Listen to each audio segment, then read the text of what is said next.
দর্শক, কোটা সংস্কার আন্দোলনে কিন্তু আসলে পুরো শহরই আসলে ভোগান্তিতে পড়েছে। পুরো শহরই আসলে মানুষরা আসলে ভোগান্তিতে যাতায়াত করছেন। দর্শক, এই মুহূর্তে আসলে ফার্ম গেটের চিত্র জানাতে আসলে আমাদের সহকর্মী ইফতেখার রেজা যুক্ত হয়েছেন। ইফতেখার, যুক্ত হয়েছেন নিশ্চয়ই আপনি আমার সাথে। ইফতেখার, আপনি তো ফার্ম গেটে আছেন, কি অবস্থা দেখছেন? কোন কোন এলাকায় আসলে যান চলাচল বন্ধ রেখেছে এবং সেখানকার সার্বিক পরিস্থিতি আসলে আমাদের সামনে তুলে ধরবেন?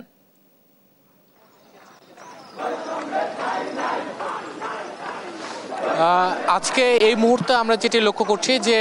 ফার্মগেট এলাকায় মূলত এসেছে যে কোটা আন্দোলনকারী যারা রয়েছেন তারা কোটা সংস্কারের দাবিতে, যেটি কোটা সংস্কার 2018 সালে হয়েছিল সেটি মূলত 2024 সালে এসে আবারও যে কোটা বহাল হচ্ছে বা আদালতের যে রায় এসেছে তার বিপরীতেই মূলত শিক্ষার্থীরা সড়কে নেমে এসেছে এবং এতদিন পর্যন্ত যে কোটা সংস্কার আন্দোলন বা আগের যে সিদ্ধান্ত, সেই সিদ্ধান্ত পুনর্বহালের যে দাবি, সেই দাবিতে শাহবাগ পর্যন্তই মূলত সীমাবদ্ধ ছিল তাদের অবরোধ বা বাংলা ব্লকেট বা যাই বলি না কেন বা আন্দোলন। সেই আন্দোলন আজকে পূর্বের ঘোষণা অনুযায়ী ফার্মগেট পর্যন্ত এসে পৌঁছেছে এবং 4:50 মূলত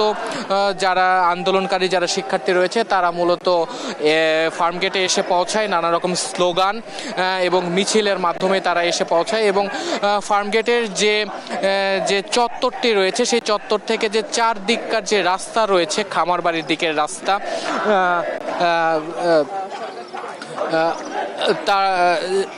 ফার্মগেটের দিকের রাস্তা সহ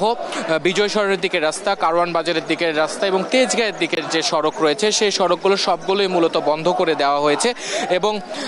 এই সড়কগুলো বন্ধ করে দেওয়ার পরে যান চলাচল মূলত বন্ধ হয়ে আছে। এবং এর সাথে যদি আমি আপনাকে দেখাই যে আইন শৃঙ্খলা রক্ষাকারী বাহিনীর যে সদস্য যারা রয়েছেন তারা মূলত সেই শুরু থেকেই তারা এই জায়গাতে অবস্থান করছেন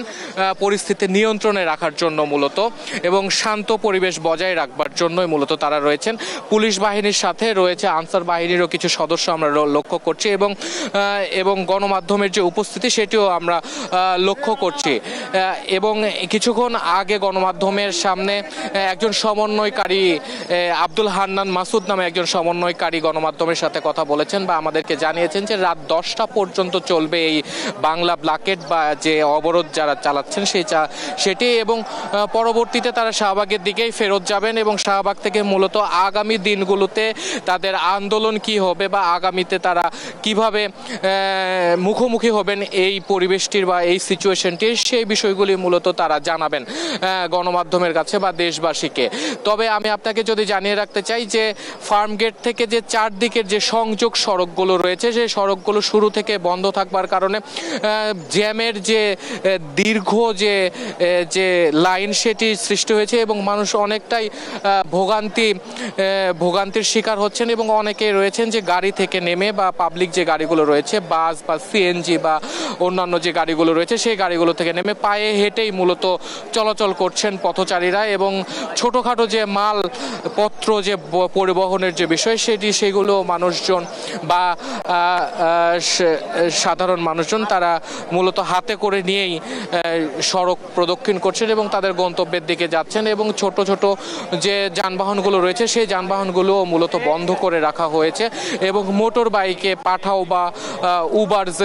যে সার্ভিসগুলো দেওয়া হয় সেই সার্ভিসগুলো মূলত বন্ধ রাখা হয়েছে। কোনো প্রকারের কোনো যানবাহন যেতে দেওয়া হচ্ছে না এবং শিক্ষার্থী যারা রয়েছেন তারা মূলত এই ফার্মগেট যে চত্বরটি রয়েছে সেই চত্বরটি একদম পুরোপুরিভাবেই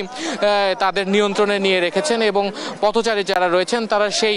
4:50 বা 5টা থেকেই বেলা 5টা থেকেই তারা এই অপেক্ষা করছেন, অপেক্ষার প্রহর গুনছেন এবং তাদের সাথে আমরা কথা বলেও জানতে পেরেছি যে এই আন্দোলনের ফলে কিছুটা তাদেরও ভোগান্তি হচ্ছে বা তাদের যে আয় বা উপার্জনের যে বিষয়টি সেই বিষয়টিতেও প্রভাব পড়ছে এবং অনেক মোটর বাইক চালক যারা রয়েছেন তারা গাড়ি নিয়ে যাওয়ার জন্য মূলত চেষ্টা করেছেন। ছাত্রদের যে প্রতিরোধ, সেই প্রতিরোধের মুখে মূলত তারা পেরে ওঠেননি। তার সাথে কিছু উৎসুক জনতাও আমরা লক্ষ্য করছি যে আশেপাশে থেকে তারা দেখতে এসেছেন বা দেখছেন এবং আমি যদি ক্যামেরার মাধ্যমে দেখাতে চাই যে এলিভেটেড এক্সপ্রেসওয়ে, সেই এলিভেটেড এক্সপ্রেস এক্সপ্রেস ওয়েতেও মূলত যানবাহনগুলো একদম স্থবির হয়ে দাঁড়িয়ে রয়েছে। বেশ কিছুক্ষণ আগে থেকে কোনো গাড়ি ঘোড়া বা যে যানবাহন রয়েছে সেই যানবাহনগুলো মূলত চলছে না, মূলত এভাবে স্থবির হয়ে দাঁড়িয়ে রয়েছে প্রায় 30 থেকে 40 মিনিট বা 50 মিনিট পর্যন্ত। ফার্মগেট এলাকার যে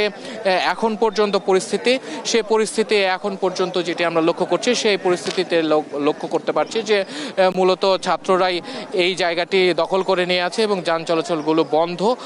তো এই ছিল ফার্মগেট থেকে সর্বশেষ তথ্য।